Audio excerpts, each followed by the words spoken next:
Hey guys, thanks for joining me. And if you like what you see, please subscribe. Hello, peoples, and welcome to Sharp Ends. I just released part one of my knives of the month, and that was from the folding knives.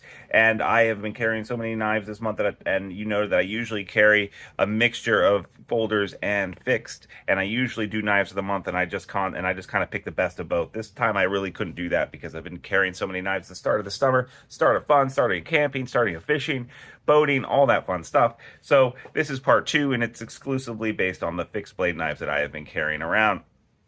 I've ordered these from smallest to largest. I, of course, have used many more fixed blades in this, but these are the ones that I've used the most and that I've been testing or that I've just found the most utility out of. Some of them you've seen before, but most of them you have not.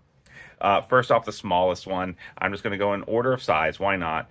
The mini or micro Canadian, I can't remember which it is. S 3V, or sorry, 3V, very small fixed blade. So small that I actually have a lanyard on here for my pinky to land on. But the thing is that I usually just put this whole thing in my pocket and I use it a lot. It's just there all the time. And even when I'm going out to the grocery store or something like that, this I find just a very useful to have this small little scalpel blade around and to use for all kinds of things. This thing is a box destroyer or opens up a lot of packages for me. In general, I find very useful for sharpening pencils, a bunch of different small tasks like that. I love it. Yeah, it's just a great little knife. Next, the Gary Creeley Mako. I know this knife gets featured a lot on my channel. I'm sorry about it. I still think it's one of the best in-pocket carries. This is an in-pocket carry because it has this ulti-clip leather sheath in here. I think the wait time right now is 4 to 6 weeks to get one. This is a Magna Cut version. I know he's made them in Rex and a bunch of other different things, Vanex. He's a high-end steel maker. He knows his stuff. Great channel to follow as well. He talks a lot. Ergos are great. You can kind of semi-custom get it the way that you want. No, it looks weird, but it fits really great in the handle. Awesome in-pocket sheath. So I've been carrying that. And then the Overland. This is the season for the Overland, peoples. This blade and blade shape is basically a camp kitchen knife. I just spent a week up in the Poconos camping on a lake. This thing was out the entire time, helped me cook the entire time. I've sharpened it recently, and so it was good to go. And it just is so practical around the kitchen camp for cooking absolutely everything. Nice sheath here, and I just kind of like left it out in general. The doesn't rust at all because it's Magna Cut. I just like it. I like this knife a lot. As far as carrying on the belt, I don't honestly do that anymore. Or do it as an in-pocket carry, which it could potentially be. I don't do that because I carry other things, and this is really kind of like a camp kitchen knife or utility knife around the camp for me. I used it for other things besides the kitchen, but this knife is the shape and everything about it, very nice to be able to carry one knife and know that it's going to do everything that I need to in the kitchen around the campsite. Next, I've only gotten this very recently, very recently, but it's very hard to keep out of my hand. This is basically, all right, the Forest Magna Cut, basically kind of like a Puko design by Bark Rivers Magna Cut, which was really attractive to me. Someone in my comments said, I really like the Duracell themed knife here, and it is very Duracell themed, and I kind of picked that. It has a hidden tang, made for carving. I carved a lot with it this last week. And it goes through wood like no one's business. It's still very sharp. I like the sheath. As far as Bark River sheaths go, this is a winner for me. I usually don't like Bark River sheaths, but this one has a little bit more shape to it and isn't like your traditional one that's like this, right? Where you're kind of like, yeah, that is so stupid. This at least has an arrowhead shape to it, which I really like. The handle is really thick, really nice to hold. Very short blade, which is intentional for all the kind of carpentry cuts that you need to make.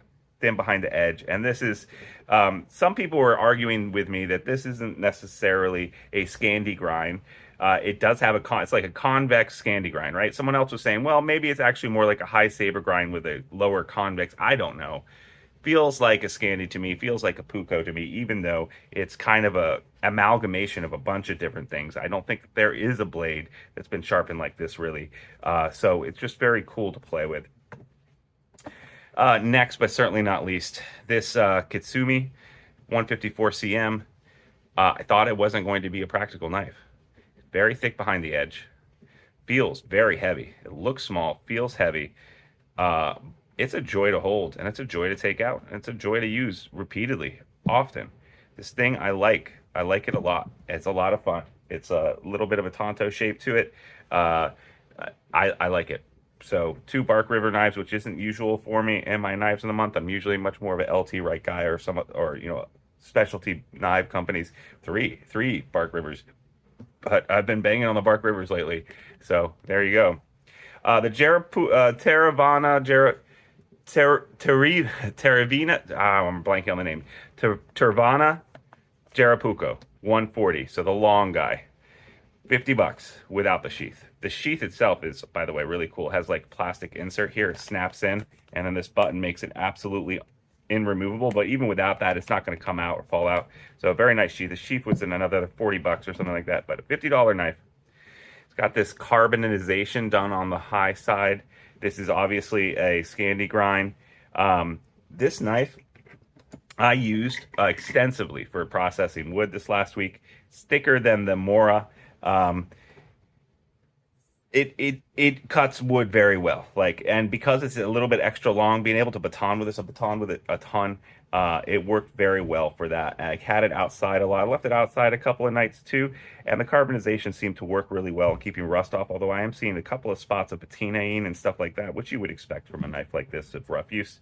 So yeah, but I'm really falling in love with this guy. This guy for the price point is absolutely incredible. Haven't reviewed this yet. In fact, the only knives I have reviewed here are this one, and this one. All these other ones are ones that I'm working towards a review, so it's part of the reason why I'm carrying them.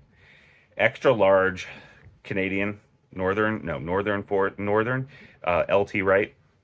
If I'm messing up the name, I know. Northern Hunter. This is the extra large version, which they only did for the Redwall subscribers. I do have the regular Northern Hunter. But this guy is a lot of fun. It's very big. It's like the 140, right? Really big. And because of the teardrop shape of the blade, and this high saber grind, it ends up being a knife that's very slicey, has some weight behind the edge, a very nice amount of belly. So this thing is going to slice through a ton of meat, a ton of other things. It's a lot of fun to use in the kitchen or around the campsite as well. So those are the fixed blades of the month. Like I said, this was part 2. Part 1 was only folders. Thanks so much for joining me today, guys. If you could leave a comment down below, I'd really appreciate it. It helps the channel.